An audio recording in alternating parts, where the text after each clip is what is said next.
This lesson covers two different sections, 10.2 on complex numbers and 10.3 on quadratic equations. We have three objectives for today. We're going to review complex numbers and simplify I squared. We're also going to solve quadratic equations over the set of complex numbers. And then we're going to be able to write a quadratic equation when given its solutions. So let's begin by defining our unit imaginary number, I. Remember, I is equal to the square root of -1. So whenever we take the square root of a negative value, remember that gives us a non-real number, so we call those imaginary numbers. So this is our unit imaginary number. Now what this leads to is a very important fact.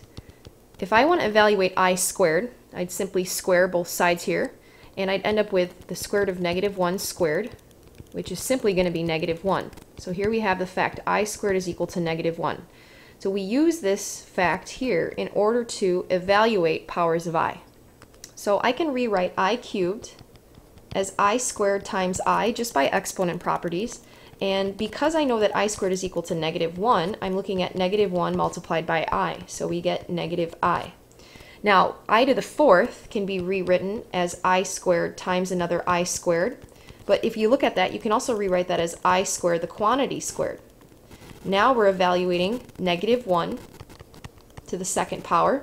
-1 squared is +1, so I to the fourth is equal to +1.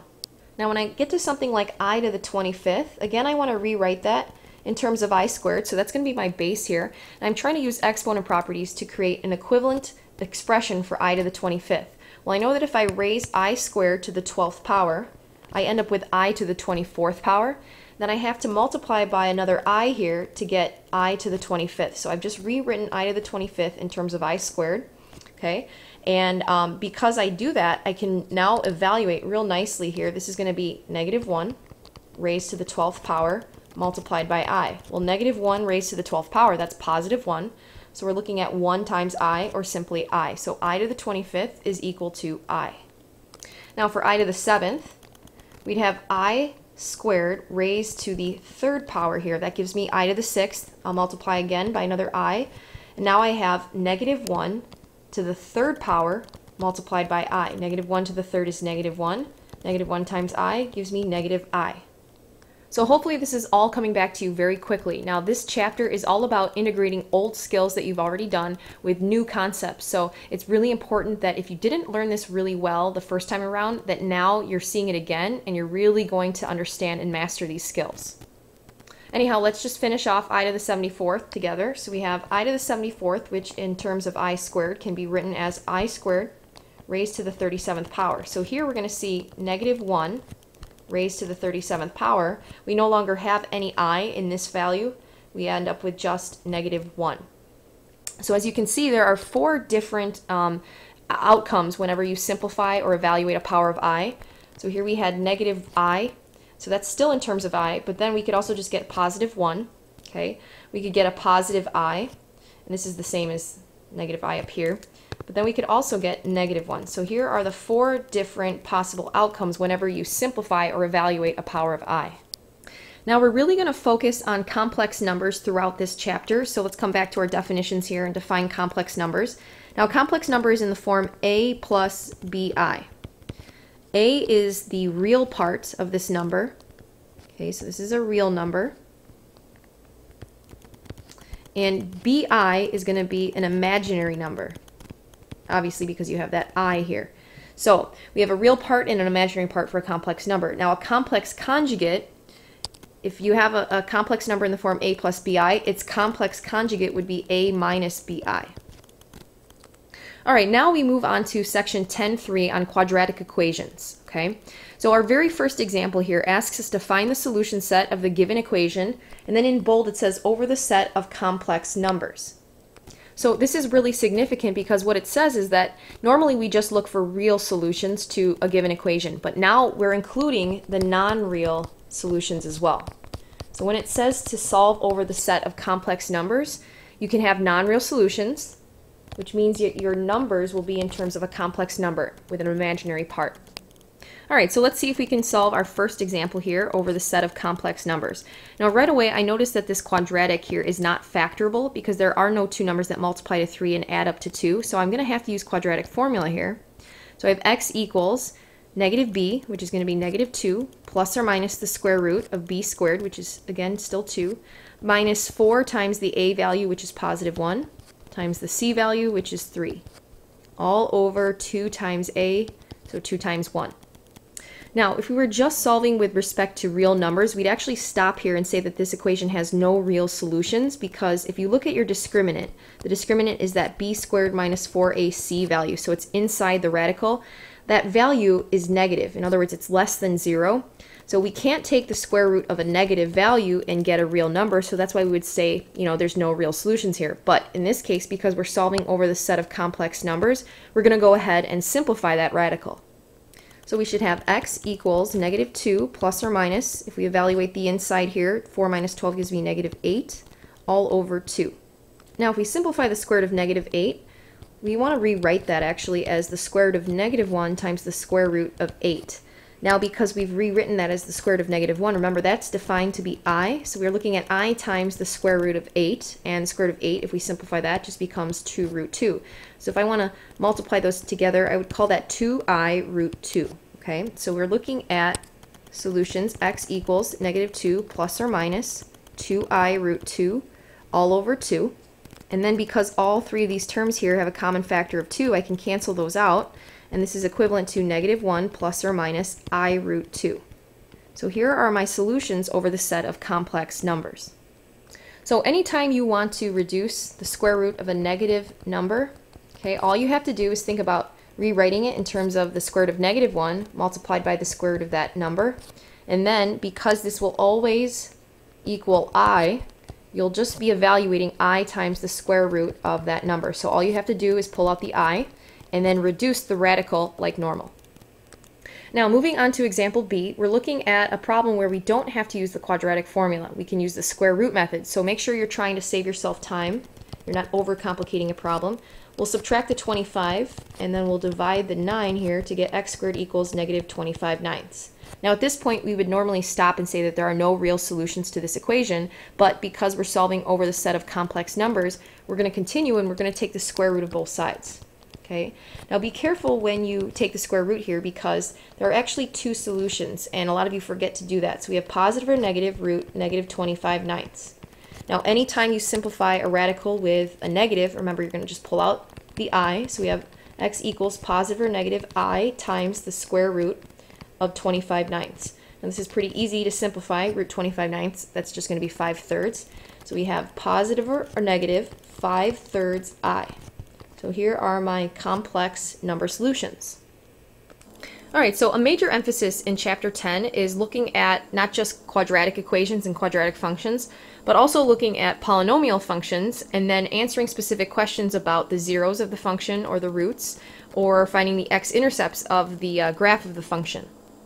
So there's a whole lot of vocabulary terms that are used throughout this chapter, and I found that a lot of times students get very confused because the terms are very related to one another.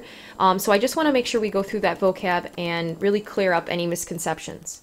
So let's say we're looking at a specific polynomial function. Now, I do need to make sure we understand this vocabulary term. So a quadratic is a type of polynomial function. So let's say we have x squared minus 3x plus 2.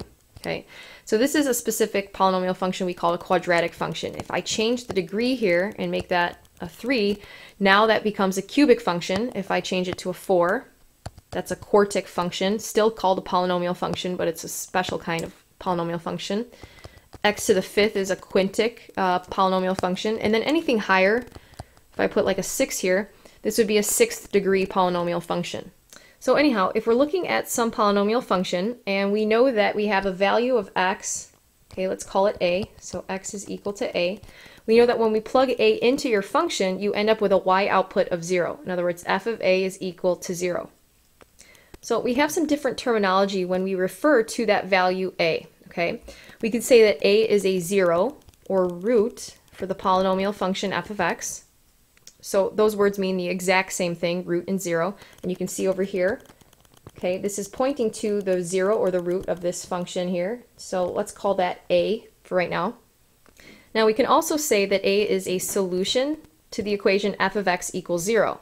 So if we look at a graphical interpretation of setting your function here equal to 0, that would be trying to find the values where your function, which is in green here, crosses the x-axis, okay, because that's where y is equal to 0. This is literally your function outputs are equal to 0, okay?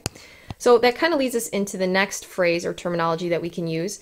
We say that the point A0 is an x-intercept of the graph of your function. So that point here, which we said that the value of x is a, that intercept would be considered a comma 0.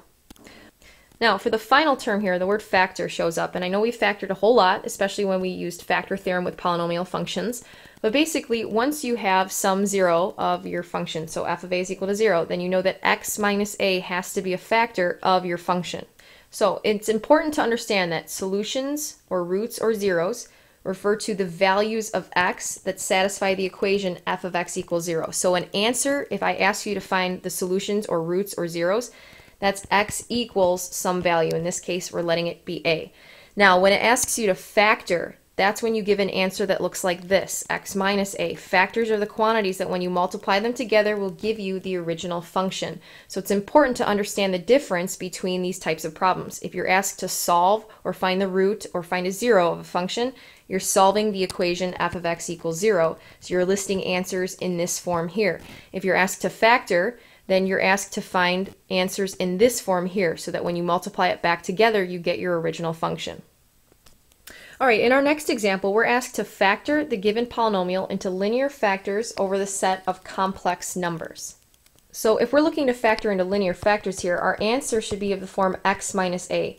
So in other words, we want to find all of the linear factors, and when we multiply them back together, we get this polynomial. We do not want to answer with solutions like x equals a. So that's different than what we did on the front side. So when we solved the given equations here over the set of complex numbers, this is where we end up with x equaling certain specific values. So here we're looking to find factors, okay, as our final answer, and not solutions. So if you take a look at our very first example here, you might think to yourself, there's no way to factor this because there are no two numbers that would multiply to 5 and add up to -4. And you would be correct if we were only factoring over the set of real numbers. But right here it says we're going to factor over the set of complex numbers. So what we need to do is figure out the zeros of this particular function. So we're going to solve this equation, x squared minus 4x plus 5 equals 0. Even though we don't want to know x equals, that's not going to be our final answer. We need to know what those zeros are in order to write them in this particular form. Okay, so we're going to work on that. We're going to have to use quadratic formula here. So we have the opposite of b, 4 plus or minus the square root of b squared minus 4 times a times c all over 2a. So here are the values for which your function is equal to 0. If I simplify, I have 4 plus or minus the square root of -4 over 2. So let's reduce this radical here. That becomes 4 plus or minus 2i over 2. And because we have a common factor here, this is going to turn into 2 plus or minus I. So these are the solutions to the equation, but that's not answering the question. We want to find the linear factors. So remember, to turn this into a linear factor, you're just going to take x minus 2 plus I and x minus 2 minus I. So one of the things we have to make sure we do is simplify these. So we have x minus 2 minus I and x minus 2 plus I. Okay, so these are the linear factors over the set of complex numbers. Now, in our next example, we're looking at a quadratic that right now looks like it cannot be factored, right? This is the sum of two squares, and before we would say that that's prime, because we can't factor that over the set of real numbers, but we are trying to factor over the set of complex numbers.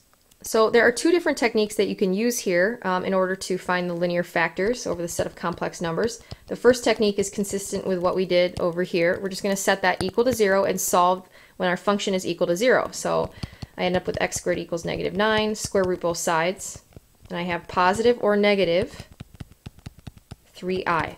Now, when I write those as actual factors, remember you're taking x and you're supposed to subtract these values. Now, one of them is a positive 3i, so you're just going to end up with x minus 3i.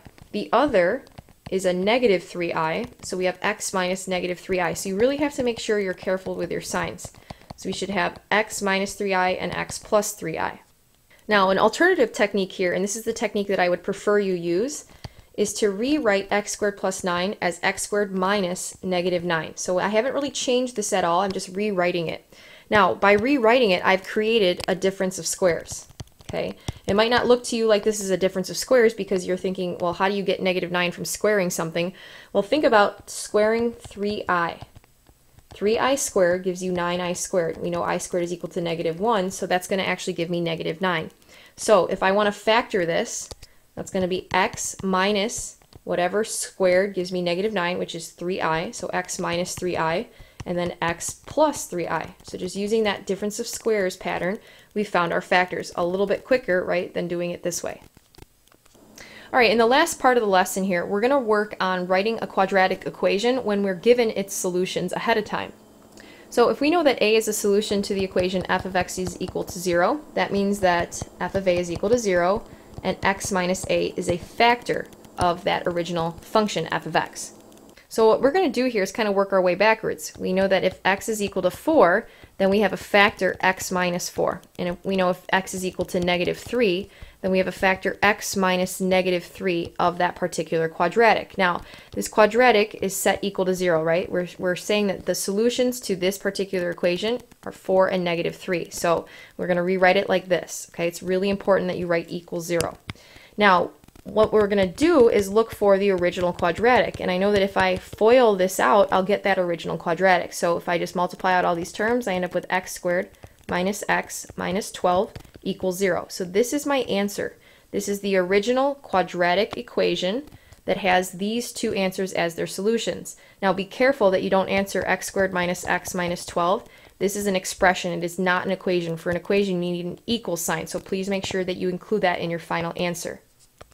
Now, question B is going to be more difficult than question A just because of the algebra that's involved here, but the process is still the same. We're given two solutions. They just happen to be complex solutions.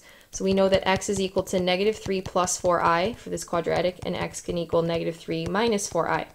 So that means that your original quadratic equation would have been in the form x minus -3 plus 4i and x minus -3 minus 4i. Equals 0. Again, really important to make sure that you're making this an equation. Okay, these are only solutions if they come from an equation. All right, now the important part here is just making sure that you have your signs right. So I'm going to simplify this. This ends up being x plus 3 minus 4i and x plus 3 plus 4i.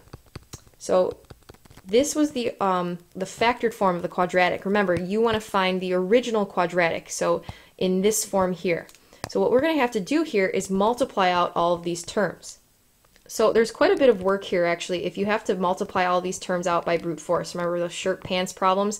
You've got 3 different shirts and 3 different pants. You have to find out all the arrangements. That's kind of a lot of multiplying to do. There's 9 different terms there that you're going to end up multiplying out. So instead I'm going to show you this pretty cool trick that allows you to find the product of these two linear factors very quickly.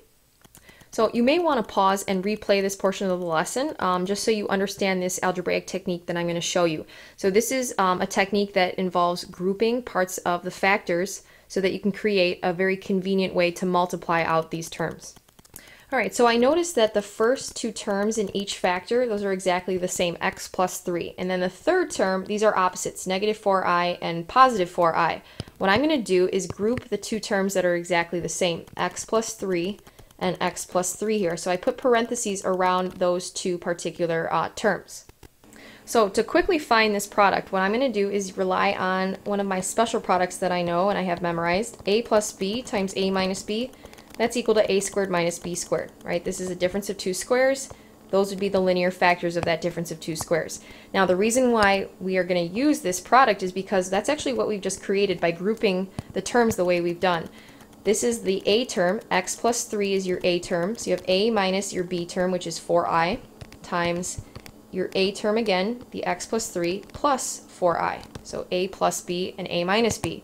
So that means what we can do is take x plus 3, that quantity squared, minus your b term, 4i, squared. So we're just using that pattern here to find this product.